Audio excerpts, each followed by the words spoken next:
ఈరోజే జ్యేష్ఠ అమావాస్య, పైగా మంగళవారంతో కలిసి వచ్చింది.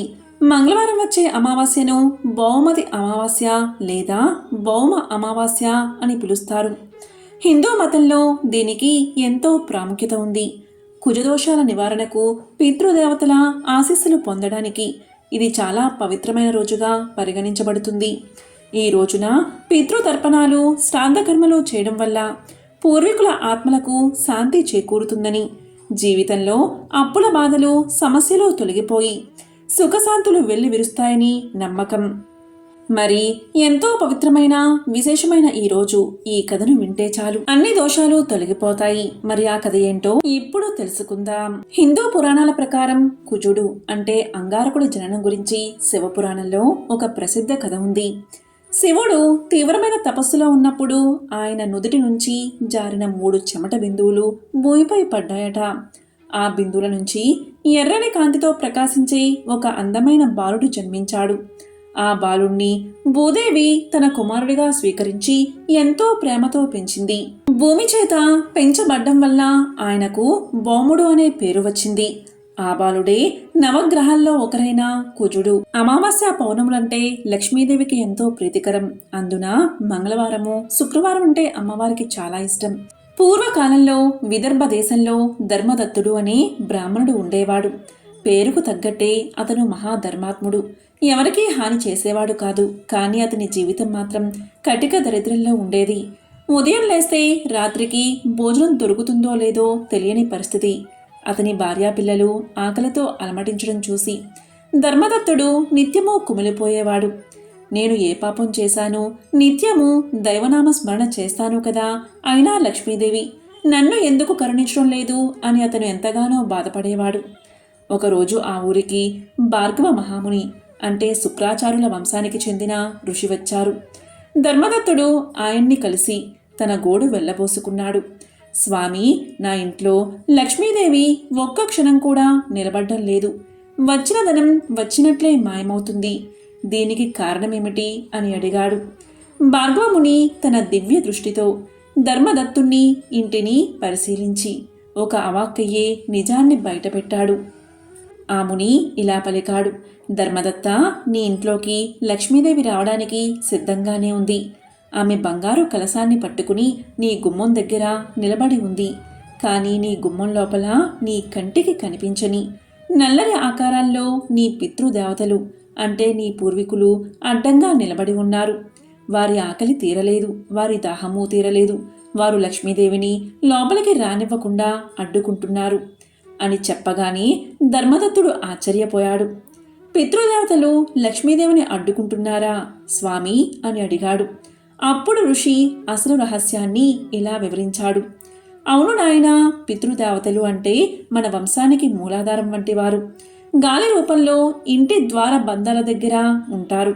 వారి ఆత్మకు శాంతి లేనప్పుడు, వారికి తగిన ఆహారం అంటే తర్పణాలు అందనప్పుడు, వారు కోపంతో లేదా ఆకలితో ఇంటి చుట్టూ ఒక రుణ కవచాన్ని ఏర్పరుస్తారు. ఆ రుణ కవచాన్ని దాటి లక్ష్మీదేవి లోపలికి రాలేదు. నువ్వు ఎంత కష్టపడినా ఆ డబ్బు పితరుల ఆకలి తీర్చడానికే, అంటే అనారోగ్యాల రూపంలో, నష్టాల రూపంలో ఖర్చయిపోతుంది. అంతేకాని ఇంట్లో అస్సలు నిలవదు అని చెప్పగానే దీనికి పరిష్కారం ఏమిటి స్వామి అని ధర్మదత్తుడు కోరాడు. అప్పుడు భార్గవముని ఇలా చెప్పాడు. చూడు నాయనా, ఒకసారి ధనానికి అధిపతి అయిన కుబేరుడు, మృత్యువుకు అధిపతి అయిన యమధర్మరాజు ఒక ఒప్పందం చేసుకున్నారు. యముడు ఇలా అన్నాడు. అమావాస్య రోజు జీవులు తమ కర్మలను ప్రక్షాళన చేసుకోవాలి అన్నాడు. దానికి కుబేరుడు ఇలా అన్నాడు. మంగళవారం, శుక్రవారాలు అంటే లక్ష్మీదేవికి ప్రీతికరమైన రోజులు. ఆ రోజు జీవులు భోగభాగ్యాలు అనుభవించాలి అన్నాడు కుబేరుడు. ఈ రోజున ఎవరైతే తమ పితృదేవతలను సంతృప్తి పరుస్తారో యమధర్మరాజు ఆజ్ఞ మేరకు పితృదేవతలు పక్కకు తప్పుకుని లక్ష్మీదేవికి దారి ఇస్తారు. అమావాస్య నాడు పితృదేవతలకు చేసే పూజ వారికి వెంటనే చేరుతుంది. వారు సంతృప్తి చెంది అఖండ ఐశ్వర్యాన్ని ఆశీర్వదిస్తారు అని చెప్పగానే భార్గవుడు చెప్పినట్టుగా ఆ తరువాత వారమే వచ్చిన అమావాస్య రోజున ధర్మదత్తుడు పూజ చేశాడు. అది ఎలా అంటే ముఖ్యంగా పంచభూతాల సాక్షిగా ఉప్పు దీపాన్ని వెలిగించాడు. అంటే సాయంత్రం 6 గంటల సమయంలో గోధూళి వేళ ఇంటి ఈశాన్య మూల లేదా పూజాగదిలో ఒక మట్టి ప్రమిద తీసుకున్నాడు. అందులో సముద్రం నుంచి పుట్టిన కళ్ళు ఉప్పును నిండుగా పోశాడు. ఎందుకంటే ఉప్పు లక్ష్మీ స్వరూపం. అమావాస్య నాడు అది నకారాత్మక శక్తులను తొలగించేస్తుంది. ఆ ఉప్పు మీద మరొక చిన్న ప్రమిద పెట్టి స్వచ్ఛమైన ఆవు నెయ్యితో దీపాన్ని వెలిగించాడు. పితృదేవతలకు ఇష్టమైన తీపి పదార్థాలు అంటే బియ్యం, పాలు, బెల్లం, యాలకులు వేసి చేసిన పరమాన్నాన్ని వండి దానిని దేవుడికి నివేదించి ఆ తర్వాత ఇంటి బయట దక్షిణ దిక్కున కాకులకు లేదా ఆవులకు తినిపించాడు. ఇక దీపం వెలిగించిన తర్వాత ఓం శ్రీ మాత్రే నమః అంటూ కనకధర స్తోత్రాన్ని పఠించాడు. ఇలా అమావాస్య వ్రతాన్ని ఆచరించాడు ధర్మదత్తుడు. ఆ రోజు రాత్రి నిద్రపోతూ ఉండగా ధర్మదత్తుడికి ఒక కల వచ్చింది. కలలో అతని ఇంటి ముఖద్వారం దగ్గర నిలబడిన నల్లటి ఆకారాలు అంటే పితృదేవతలు నవ్వుతూ ఆనందంతో ఆకాశంలోకి వెళ్ళిపోవడం కనిపించింది. వారు వెళ్ళగానే తలుపులు బార్లా తెరుచుకున్నాయి. బంగారు పట్టుచీర కట్టుకున్న ఒక స్త్రీ అంటే లక్ష్మీదేవి చేతిలో కలసంతో ధర్మదత్తుని ఇంట్లోకి అడుగుపెట్టింది. తెల్లవారేసరికి అప్పుల వాళ్ళు ఇంటికి వచ్చి గొడవ చేయడం మానేసి కొంత గడువు ఇచ్చారు. కొద్ది రోజుల్లోనే ధర్మదత్తుడికి రావాల్సిన పాతమాకీలు వసూలయ్యాయి. ఏడాది తిరిగేసరికి అతను ఆ ఊరిలోనే పెద్ద ధనవంతుడు అయ్యాడు. ఈ కథ వెనుక ఒక ఆధ్యాత్మిక రహస్యం కూడా ఉంది. అమావాస్య అంటే చంద్రబలం పూర్తిగా క్షీణించే రోజు. చంద్రుడు అంటే మనసుకు సంబంధించింది. ఇది పితృదేవతలకు ప్రీతికరమైన రోజు. పితృదోషముంటే లక్ష్మి నిలబడదు. అమావాస్య నోడు పితృతర్పణం లేదా అన్నదానం చేయడం వల్ల పితృదోషం తొలగిపోతుంది. అలా చేసి లక్ష్మీదేవిని పూజించడం వల్ల అఖండ ఐశ్వర్యం కలుగుతుంది. ఎవరైతే ఈ కథను శ్రద్ధగా విన్నారో వారికి లక్ష్మీదేవి అనుగ్రహం, పితృదేవతల అనుగ్రహం తప్పక కలుగుతుంది. విధిరాత నుంచి తప్పించుకునే శక్తి మానవులకు ఉంటుందా? మనకు మన మరణం గురించి ముందే తెలిస్తే ఆ మరణాన్ని మానవుడు తప్పించగలడా? దాని గురించి ఈ కథలో ఇప్పుడు తెలుసుకుందాం.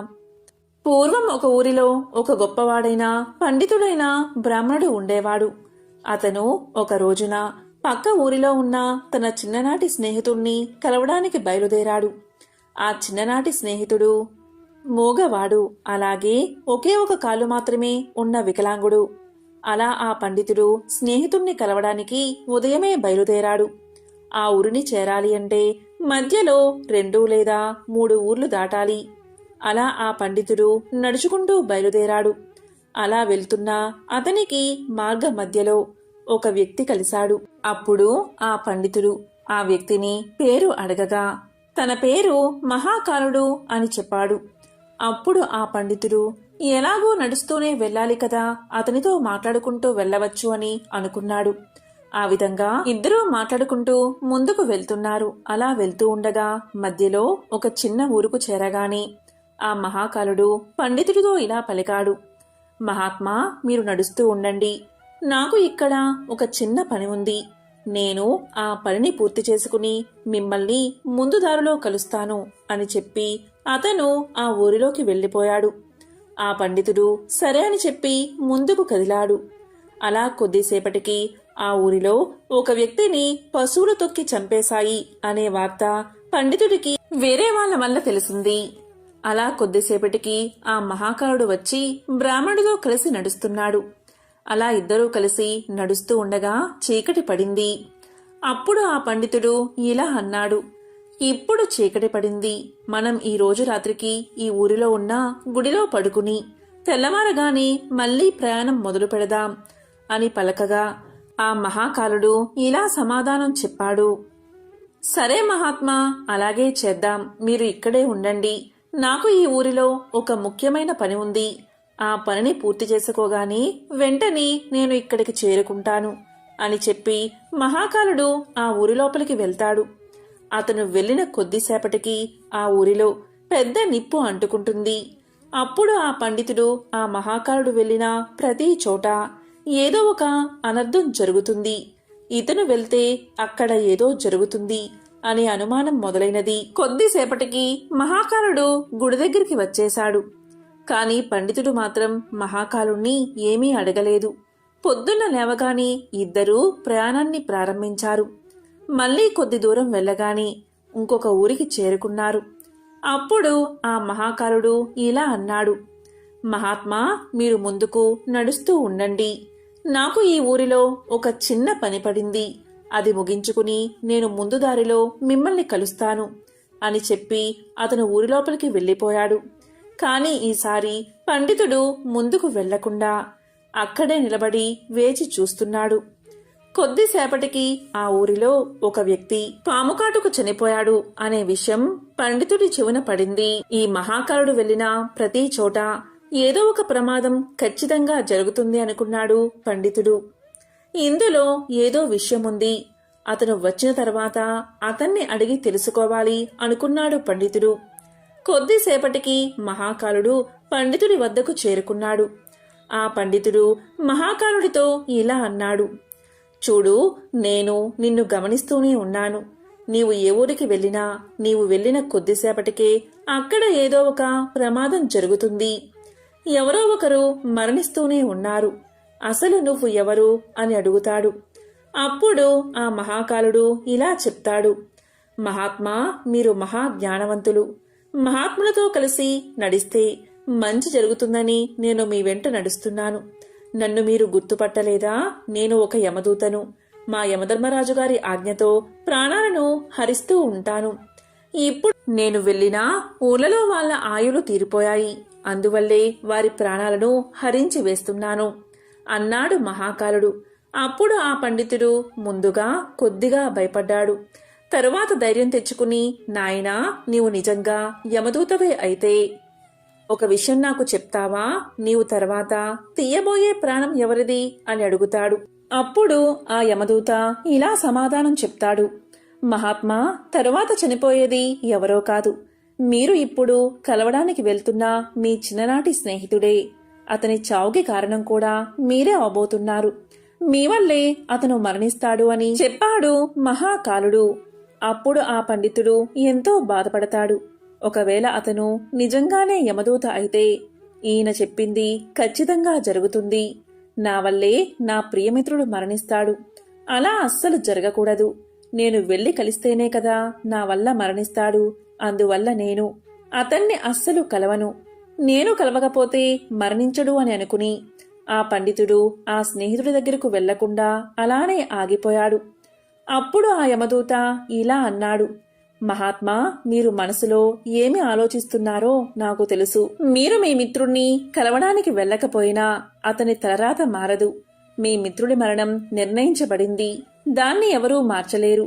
ఇంకా కొద్దిసేపటిలో అది జరిగిపోతుంది అన్నాడు మహాకాలుడు. ఆ యమదూత మాటలు విన్న పండితుడు చాలా బాధపడ్డాడు. నా మనసులో నేను అనుకున్న మాటలు ఈ వ్యక్తికి ఎలా తెలిసాయి? అయితే ఇతను ఖచ్చితంగా యమదూతే. ఇతని మాట ఖచ్చితంగా జరుగుతుంది. నా వల్లే నా మిత్రుడు చనిపోతాడు. అందువల్లే నేను వచ్చిన దారిలోనే వెనక్కి వెళ్లిపోతాను అనుకుంటూ ఇంటికి తిరిగి వెళ్లిపోతున్నాడు.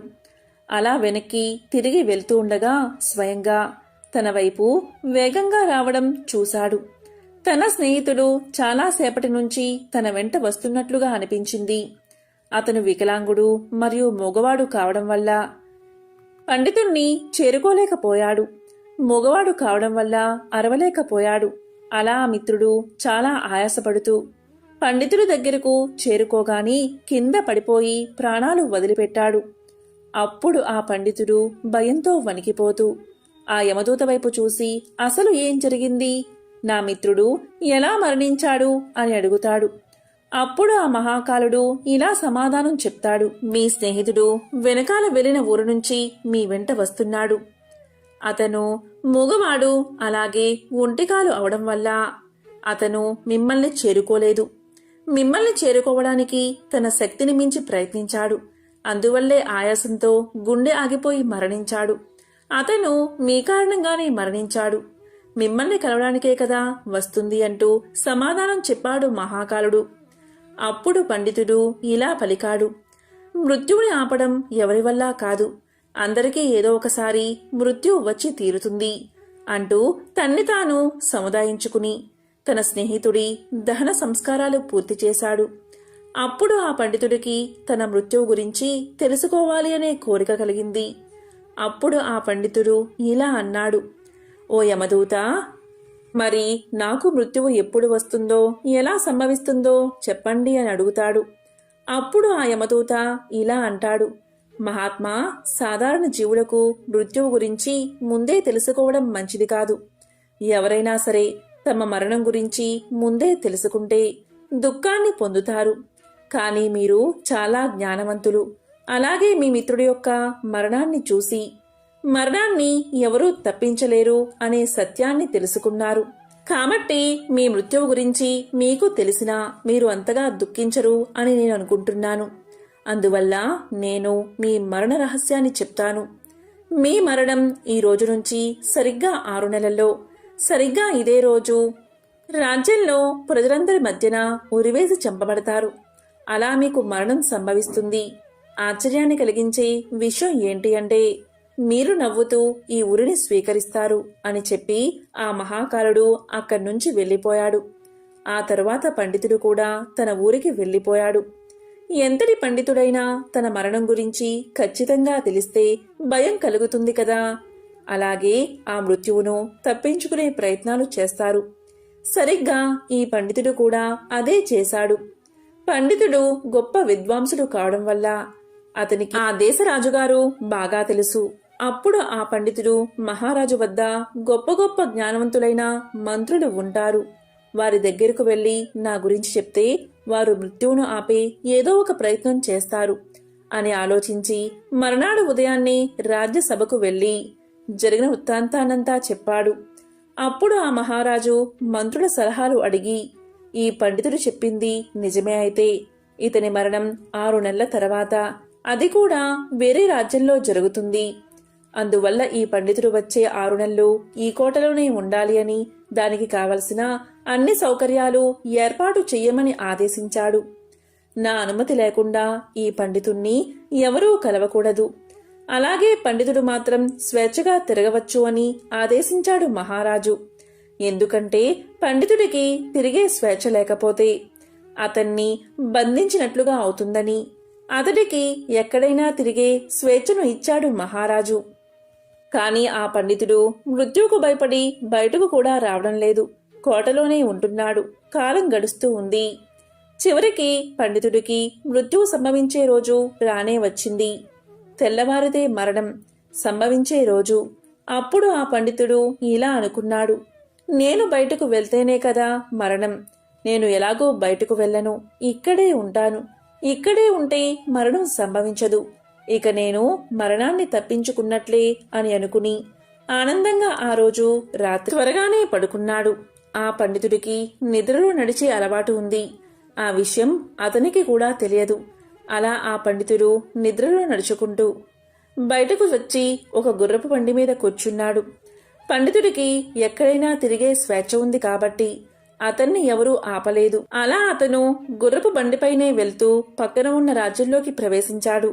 రాత్రి సమయం కావడం వల్ల అందరూ గాఢ నిద్రలో ఉన్నారు. ఆ పండితుడు గుర్రపు బండి దిగి నడుచుకుంటూ నేరుగా మహారాణి పడక గదిలోకి చేరుకుని మహారాణి మంచంపైనే పడుకున్నాడు. తెల్లవారుజామునే మహారాజు పండితుడు మహారాణి పక్కన పడుకుని ఉండడం చూసి కోపంతో ఊగిపోయాడు. వెంటనే భటుల్ని పిలిపించి ఆ పండితుణ్ణి బంధించి కారాగారంలో పడేశాడు. కాని పండితుడికి ఏమీ అర్థం కాలేదు. అసలు తాను ఈ రాజ్యంలోకి ఎలా వచ్చాడో తెలియడం లేదు. ఆ పండితుణ్ణి రాజ్యసభలో ప్రవేశపెట్టారు. పండితుణ్ణి చూడగానే మహారాజు కోపంతో ఊగిపోతూ పండితుడికి ఉరిశిక్షను విధించాడు. ఉరిశిక్ష అని వినబడగానే పండితుడు భయపడిపోయి, మహారాజా, నన్ను క్షమించండి. నేను ఇక్కడికి ఎలా వచ్చానో నాకు తెలియదు. నాకు ముందే తెలుసు ఈ రోజు నాకు ఖచ్చితంగా మరణం సంభవిస్తుందని. దాని ప్రకారమే ఇదంతా జరుగుతుంది అని చెప్పాడు పండితుడు. అప్పుడు ఆ మహారాజు ఇలా పలికాడు, ఏంటి, ఈరోజు నీకు మరణం సంభవిస్తుందని ముందే తెలుసా అని అడగ్గా అప్పుడు ఆ పండితుడు గత 6 నెలల నుంచి జరిగింది మొత్తం మహారాజుకు విన్నవించాడు. అది విన్న మహారాజుకు ఇదంతా నమ్మశక్యంగా లేకపోయినా ఆ పండితుడితో ఇలా అంటాడు, చూడు, నీవు చెప్పింది నిజమే అయితే, ఆ మహాకాలుడు చెప్పినట్లు నిజంగా జరిగితే నీ చావుకు నేను కారణం కావాలి అనుకోవడం లేదు. ఒకవేళ నీవు చెప్పేది అబద్ధమని తెలిస్తే నీకు ఈరోజు మరణశిక్ష తప్పదు అని చెప్పి పండితుణ్ణి ఆశ్రయించిన మహారాజు ఈ రాజుకు మంచి స్నేహితుడు కావడం వల్ల భటులతో ఒక లేఖను పంపించాడు. ఆ లేఖను తీసుకువెళ్లి భటులు సాయంత్రానికి తిరిగి వచ్చి, మహారాజా, ఈ పండితుడు చెప్పింది పూర్తిగా వాస్తవం. గత 6 నెలలుగా స్వయంగా ఆ మహారాజే ఇతనికి ఆశ్రయాన్ని కల్పిస్తున్నాడు. కాని ఇతను ఈ రాజ్యంలోకి ఎలా ప్రవేశించాడు అనేది మాత్రం ఎవరికీ తెలియదు. అందువల్ల ఇతనికి ఉరిశిక్ష వేయడం మంచిది కాదు అన్నారు. కాని ఇప్పుడు మహారాజా, పెద్ద సమస్య వచ్చింది. అది ఏంటి అంటే, మహారాజు ఏమీ ఆలోచించకుండా ఉరిశిక్ష విధించమని తీర్పు ఇచ్చాడు.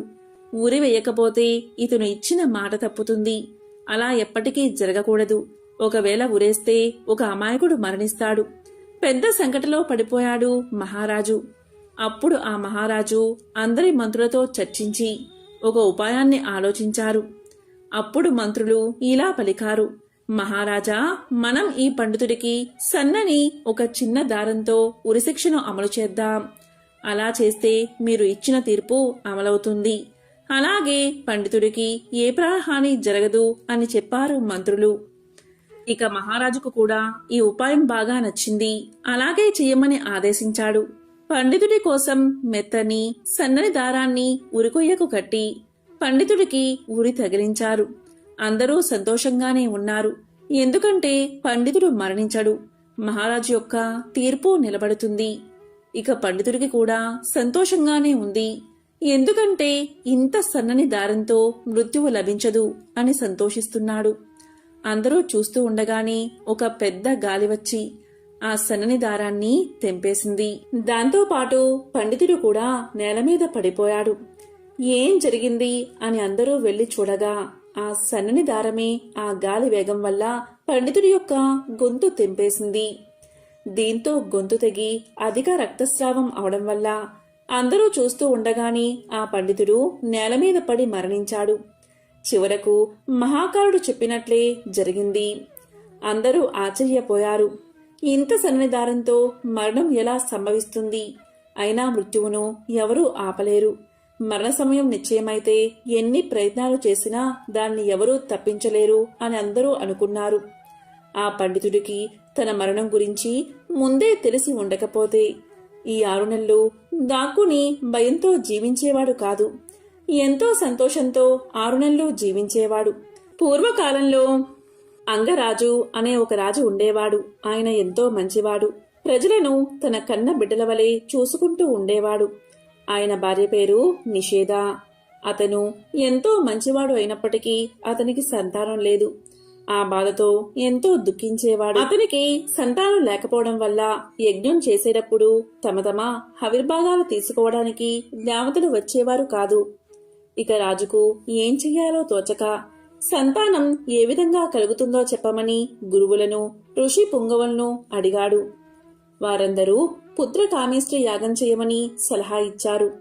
ఆ విధంగా అంగరాజు పుత్ర కామేష్టి యాగం చేశాడు. దానివల్ల తన భార్య నిషేధ గర్భం దాల్చి ఒక కుమారుణ్ణి కన్నది. ఆ బిడ్డకు వెనుడు అనే పేరు పెట్టారు. ఆ బిడ్డ మృత్యుదేవత అంశమున పుట్టడం వల్ల క్రూరబుద్ధి కలిగింది. అతను బాల్యం నుంచే తన తోటి స్నేహితులను క్రూరంగా శిక్షించేవాడు. చాలా చెడ్డ పనులు చేస్తూ ఉండేవాడు. ఇక యుక్త వయసు వచ్చింది మొదలు క్షత్రియ కుమారుడు అవడం వల్ల వేటకు పోయి నోరులేని జీవాలను హింసించేవాడు. అంతేకాదు, గోవులను కూడా బాధ పెట్టేవాడు. తన మాటకు ఎదురు చెప్పేవారిని ఇలా చెయ్యొద్దు అని చెప్పేవారిని క్రూరంగా శిక్షించేవాడు. ఇదంతా కూడా రాజుగారికి తెలిసింది. లేకలేక కలిగిన కుమారుడు ఇలా దుర్మార్గుడు అవడం వల్ల అంగరాజు ఎంతో బాధపడేవాడు. కుమారుణ్ణి పిలిచి ఎన్నో నీతులు బోధించేవాడు. ఒక్కోసారి కర్రతో కూడా బాధించేవాడు. ఇలా దండిస్తూ ఉంటే ఇంకా మొండివాడిగా మారి అందరినీ హింసించసాగాడు. ఎంత చెప్పినా తన స్వభావం మార్చుకోకపోవడం వల్ల అంగరాజుకి కుమారుడిపై విరక్తి కలిగింది. తన కుమారుడి వల్ల ప్రజలు చాలా ఇబ్బందులు పడుతున్నారని తెలిసి సహించలేకపోయాడు. ఒక వంక ప్రజల గురించి విచారం, మరొక వంక పుత్రుడిపై అసహ్యం. దీనివల్ల రాజుకు దిక్కుతోచగా ఒకరోజు రాత్రి ఎవరికీ చెప్పకుండా రాజ్యం వదిలి ఎక్కడికో పారిపోయాడు. తెల్లవారేదాకా అంగరాజు కనిపించకపోయేసరికి రాణి, మంత్రులు మొదలైన వారందరూ రాజు కోసం పలుచోట్ల వెతికారు. కానీ లాభం లేకపోయింది. రాజులేని రాజ్యంలో రాబందులు రాజ్యమేలతాయి అని తలంచి ఋషులు, మంత్రులు, ప్రజలు మొదలైన వారు అంగరాజు కుమారుడైన వేణుణ్ణి రాజుగా చేశారు. వేణుడికి పట్టాభిషేకం చేశారు. తనకు రాజ్యాధికారం వచ్చిన దగ్గర్నుంచి వేణుడు మరింత దుర్మార్గుడిగా మారిపోయాడు. తన కంటికి ఎవరైనా స్త్రీ కనిపిస్తే వారిని చెరపట్టేవాడు. ఎవరైనా అడ్డం వస్తే అక్కడికక్కడే కత్తితో నరికేవాడు. ఇక ప్రజల పంటలపై పడి ధాన్యాన్ని దోచుకునేవాడు. అదీకాక ఆ రాజ్యంలో దొంగలు అధికమై ప్రజలను హింసించసాగారు. ప్రజలకు శాంతి అనే మాట లేకుండా పోయింది. ఆ రాజు ఎవరినీ లెక్క చేయక రోజురోజుకు దుర్మార్గుడిగా మారుతున్నాడు. యజ్ఞ యాగాది క్రతువులయందు హవిర్భాగం తనకే ఇవ్వాలని, తాను దేవతలకు ఎంతమాత్రం తీసిపోనని వాదించేవాడు. ఇలా చేయనివారిని కఠినంగా దండించేవాడు. ఇక అప్పటి వరకు రాజకుమారుడు అని చూసినా ముళ్లకు కోపం అధికమైంది. రోజురోజుకు అఘాయిత్యాలు పెరిగిపోతున్నాయి. అతని దగ్గరకు వెళ్లి కొన్ని నీతి వాక్యాలు, ధర్మము బోధిద్దాము, వినకుంటే అప్పుడే శిక్షిద్దాము అని రాజు దగ్గరకు, వేణుడి దగ్గరకు మహర్షులు వెళ్లారు. వాళ్ళు ఇలా పలికారు: ఓ మహారాజా, నీవు ఈ విధంగా ప్రజలను బాధించడం తగదు. యజ్ఞ యాగాది క్రతువులను అడ్డగించడం తగదు. నీవు ఇప్పటికైనా మంచి మార్గంలో నడుచుకో, లేకపోతే నీ ప్రాణాలు నీకు దక్కవు అని కఠినంగా చెప్పారు. కాని వారి మాటలు రాజు కొంచెం కూడా లెక్క చేయలేదు. వేణుడు ఋషులతో ఇలా పలికాడు: ఓహో, మీరేనా నన్ను చంపేది అని గట్టిగా అరిచాడు. ఎంత చెప్పినా దుష్టబుద్ధి మార్చుకోలేదు. నీవు ఈ క్షణమే మరణిస్తావు అని శపించారు ఆ మునులు. వెంటనే వేణుడి ప్రాణాలు పోయాయి. కుమారుడి మరణానికి నిషేధ మిక్కిలి దుఃఖించి కుమారుడి కళేబరం దగ్గరకు వెళ్లి ఆ శరీరాన్ని ఒకచోట భద్రంగా ఉంచింది. వారికి ఇక సంతానం లేనందున ఆ తరువాత రాజు అయ్యేవారు లేకుండా పోయారు. ఇక మంత్రులు, ప్రజలు మునుల దగ్గరకు పోయి రాజ్య సంరక్షణ చేయమని ప్రార్థించారు. ఆ మునులు తమ మంత్ర ప్రభావం వల్ల వేణుడి మృత శరీరం నుంచి ఒక పురుషుణ్ణి పుట్టించి అతనికి మృదురాజు అని పేరు పెట్టారు. ఆ మృదురాజు కేవలం విష్ణుమూర్తి అంశాన పుట్టినవాడు అవడం వల్ల బాల్యం నుంచి మంచి ప్రవర్తన ఉండేది. అతను పెరిగి పెద్దవాడయ్యాక ప్రజల అభిప్రాయం ప్రకారం ఋషులు అతనికి రాజ్య పట్టాభిషేకం చేశారు.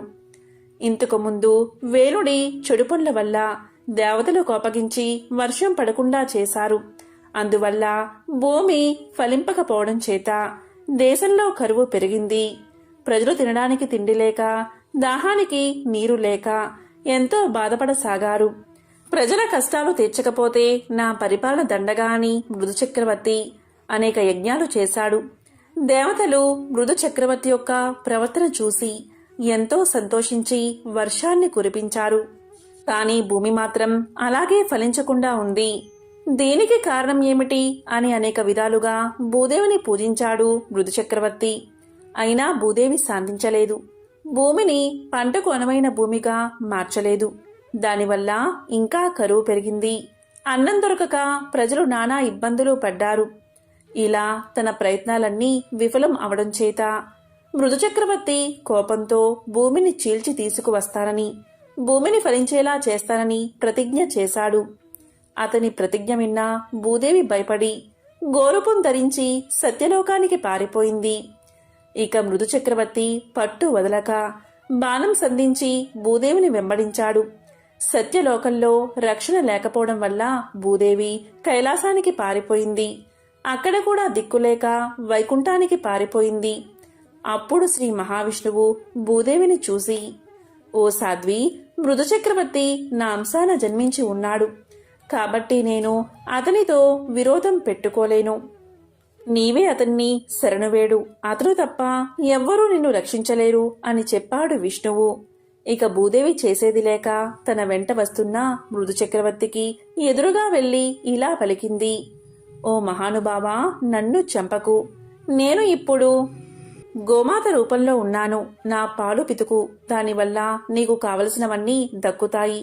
నన్ను రక్షించు అని పలికింది. ఇక మృదు చక్రవర్తి భూదేవి చెప్పిన ప్రకారం చేసి సర్వజనులకు కావలసినవన్నీ సమకూర్చాడు. అప్పట్నుంచి ఆ చక్రవర్తికి పృథ్వీ అనే నామం వచ్చింది. ఈ విధంగా జనులకు కావలసినవన్నీ సమకూర్చి ధర్మ మార్గాన అనేక సంవత్సరాలు రాజ్యాన్ని మృదు చక్రవర్తి పరిపాలించాడు. చివరకు శ్రీ మహావిష్ణువు యందు ఐక్యమయ్యాడు. కాబట్టి పరులను హింసించేవారు సమూలంగా నశిస్తారు. వంగ అను దేశంలో బబ్రు వాహనుడు అనే రాజు ఉండేవాడు. అతనిది విశాలమైన రాజ్యం. సమర్థవంతమైన పరిపాలనతో తన రాజ్యాన్ని శత్రువుల బారిన పడకుండా రక్షిస్తూ ధర్మ మార్గాన పాలన సాగిస్తూ ఉండేవాడు. అతని యుగం కృతయుగం అంటే సత్యయుగం కదా. భూమికి 4 దిక్కులా సత్యమే వర్ధిల్లేది. అలాంటి కాలంలో సత్యానికే పాఠాలు చెప్పే విధంగా పాలన సాగించేవాడు బబ్రు వాహనుడు. బబ్రు వాహనుడు అంటే అర్జునుడి కొడుకు కాదు, కేవలం పేరుకు మాత్రమే బబ్రు వాహనుడు. అతని కాలంలో రోగులు లేరు, పాపాత్ములు లేరు, దొంగలు లేరు, హంతకులు లేరు. అద్భుతమైన పాలన మాత్రమే ఉండేది. ఒకరోజు బబ్రువాహనుడు అడవికి వేటకు బయలుదేరాడు. 100 గుర్రాలపైన స్వారీ చేస్తూ వెంబడి 100 మిత్రులు, వందలాది మంది సైనికులు, వీరందరి అవసరాలు తీర్చే సేవకులు రాజును అనుసరించారు. అద్భుతమైన అట్టహాసం హడావిడితో వేట కొనసాగింది. ఎన్నో అడవి జంతువులను వేటాడుతూ ఆఖరికి ఒక లేడీపైన బాణం విసిరాడు బబ్రు వాహనుడు. ఆ లేడీ చాలా తిక్కలేడి. అది ఎంతగా గాయపడినా లెక్క చెయ్యక బాణపు వేగంతో పారిపోవడం మొదలుపెట్టింది. ఆ క్షణం రాజు ఒక సాధారణ వేటగాడిలా మారిపోయాడు. తన వెంట మిత్రులు ఉన్నారని, పరివారం ఉందని మరిచిపోయి తప్పించుకోబోతున్న లేడి వెంటపడి తాను కూడా వేగంగా పరిగెత్తాడు. చివరికి అడవిలో ఒంటరిగా మిగిలిపోయాడు. కాని ఎలాగోలాగా లేడిని పట్టుకోగలిగాడు. అయితే అందుకోసం చాలా సమయాన్ని కేటాయించాల్సి వచ్చింది. లేడి వెంట పరుగులు తీస్తున్నంతసేపు అతనికి ఆకలి దప్పికలు అర్థం కాలేదు. కాని లేడి చిక్కి లక్ష్యం పూర్తి కాగానే అతని ఆకలి దప్పికలు చుట్టూ ముట్టాయి. అంతసేపు లేడి కొరకు వేటాడిన రాజు ఆకలి దాహాలను తీర్చుకోవడం కోసం వెతుకులాట మొదలుపెట్టాడు. అదృష్టవశాత్తు అక్కడికి సమీపంలోనే ఒక సరస్సు కనబడింది. అందులో ముందుగా స్నానం చేసి తరువాత నీరు తాగి ఒడ్డున ఉన్న ఒక చెట్టు కింద తన పరివారం కోసం ఎదురు చూస్తూ విశ్రాంతి తీసుకోసాగాడు. అనుకోకుండానే రాజుకు నిద్ర ముంచుకు వచ్చి కనులు మూతపడసాగాయి. ఈలోగా సమీపంలో కలకలం వినబడింది. రాజు కలవరపడుతూ కళ్ళు తెరిచి చూశాడు. అతనికి సమీపంగా ఎదురుగా 100 ప్రేతాలతో కలిసి ప్రేత వాహనుడు అనే పేరుగల ప్రేతరాజు అక్కడికి వచ్చాడు. ప్రేతాలంటికి ఎముకలకు బిగుతుగా చర్మాన్ని అతికించినట్లుగా ఉన్నాయి. ఎక్కడా కూడా అంగుళం మందం మాంసమైనా లేదు. వాటి ఆకారాలు భయం గొలిపేలా ఉన్నాయి. ప్రేతాలు హఠాత్తుగా కనబడితే ఎవరికైనా భయం కలుగుతుంది. కాని అక్కడ ఉన్నది యుద్ధరంగంలో పరాక్రమాన్ని ప్రదర్శించే బబ్రువాహన మహారాజు. అందువల్ల ముందుగా కొంచెం కలవరం కలిగినా వెంటనే తన విల్లును అందుకుని ప్రేతాలపైకి ఎక్కుపెట్టాడు మహారాజు. కాని బాణం వదలకుండా వారితో ఇలా అన్నాడు. ఎవరు మీరంతా? ఇంత భయంకరంగా ఉన్నారు. ఎక్కడ్నుంచి వచ్చారు? మీ శరీర ఆకృతులు ఇంత వికృతంగా ఉన్నాయేమిటి అని అడిగాడు. అప్పుడు ప్రేతాల నాయకుడైన ప్రేత వాహనుడు రాజుతో ఇలా పలికాడు. మహారాజా, మీ దర్శన భాగ్యం వల్ల మాలో ప్రేతభావం నశించిపోయింది. మాకు ఉత్తమ గతులు ఇక లభించే తీరతాయి అన్నాడు. ప్రేత వాహనుడి మాటలు రాజుకు అర్థం కాలేదు. అదే విషయం రాజు ఇలా అన్నాడు. ఓ ప్రేతమా, నువ్వేమి మాట్లాడుతున్నావు? నాకు అర్థం కావడం లేదు. నాకు అర్థమయ్యేలా చెప్పు అన్నాడు. దానికి ప్రేతవాహనుడు ఇలా పలికాడు. రాజా, ఈ ప్రేతాలన్నీ ఒకప్పుడు మనుషులే, కాని చేసుకున్న పాపాల వల్ల ప్రేతాలుగా మారిపోయాయి. ఎవరికైతే అగ్ని సంస్కారం, శ్రాద్ధం, తర్పణం జరగవో వారంతా ప్రేతాలై తిరుగుతారు. అంతేకాదు నమ్మక ద్రోహులు, పాపాలకు ప్రాయశ్చిత్తం చేసుకొనివారు, తాగుబోతులు, దొంగతనం చేసేవారు, ఈర్ష, అసూయ, ద్వేషాలతో కాలం గడిపేవారు, గురుపత్నిని చరిచినవారు, ఒకరి ఆస్తిని అన్యాయంగా లాక్కున్నవారు, పరుల సొమ్ముకు ఆశపడిన వారు మొదలైన తప్పుడు పనులు చేసేవారంతా ప్రేతాలుగా మారతారు. మేమంతా ఇలా వచ్చిన వారమే. రాజా, మాకు తిండి దొరకదు, నీరు దొరకదు. దీంతో మేము ఆకలి దప్పికతో అలమటించిపోతూ ఉంటాం. మాకు ఎవరు శ్రాద్ధం కానీ పిండం కానీ పెట్టరు. అందుకే మేము ఇలా మిగిలిపోయాము. ఇలా మిగిలిపోయిన వారికి రాజే అపరక్రియలు జరపాలి. అలా జరపడం వల్ల మేము ప్రేత రూపం నుండి విముక్తి పొందుతాం. అలాగే మీరు కూడా గొప్ప పుణ్యాన్ని సంపాదించుకుంటారు. రాజా, బతికి ఉన్నంతసేపు వీరు నావారు, వీరు నావారు అనుకుంటాం. కానీ చివరకు ఎవరూ ఉండరు.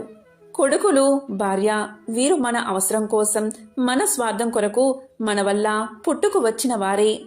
మనం వారి అవసరం తీర్చినంత కాలం వారి చేత గౌరవించబడతాము. తరువాత మన అవసరం ఉండదు. అప్పుడు వారి నుండి గౌరవం లభించదు.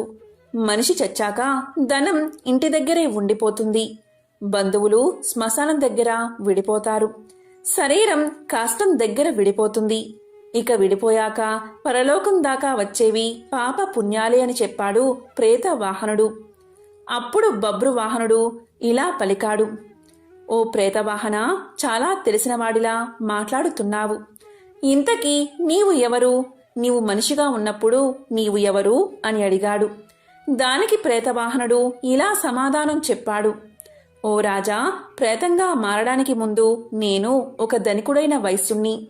పేరు దేవదత్తుడు. నేను సన్మార్గంలో నడిచాను, దేవతారాధన చేశాను, తీర్థయాత్రలు తిరిగాను, దాన ధర్మాలు కూడా చేశాను. కానీ నాకు అపరకర్మలు చేయడానికి మాత్రం ఎవరూ లేకుండా పోయారు. అందుకనే ఇలా ప్రేతానై తిరుగుతున్నాను.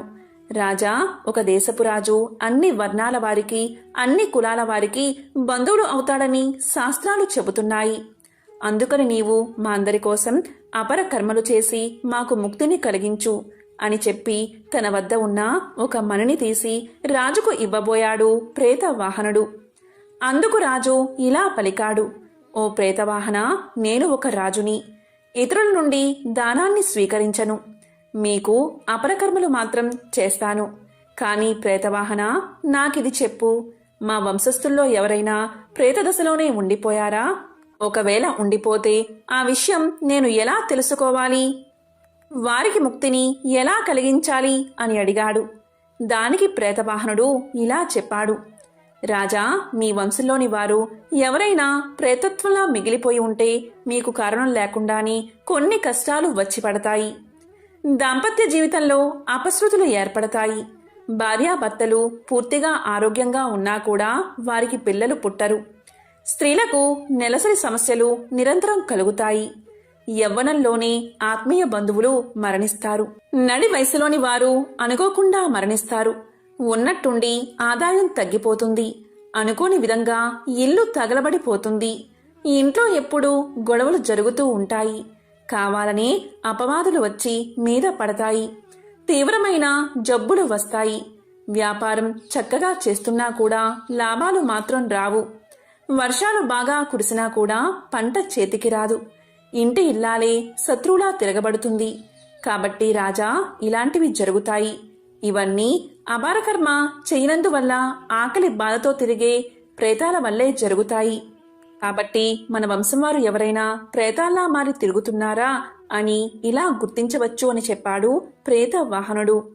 ఇదంతా విన్న తర్వాత బబ్రువాహన మహారాజు తన నగరానికి వెళ్లి ప్రేతాల విముక్తి కోసం శ్రాద్ధ అపరకర్మలు చేయించాడు. అంతటితో ప్రేతవాహనుడికి, అతనితో ఉన్న ప్రేతాలకు విముక్తి కలిగింది. వారంతా ఎంతో సంతోషంగా స్వర్గాన్ని చేరుకున్నారు. ఎంతో పవిత్రమైన విశేషమైన ఈ రోజు ఈ కథను విన్నా, చదివినా, చెప్పినా, వినిపించినా జన్మల పాపాలు తొలగి కోటి జన్మల పుణ్యం వస్తుంది. సకల శుభాలు కలుగుతాయి. ఓం శ్రీ మహాలక్ష్మియే నమః. ఓం శ్రీ మాత్రే నమః.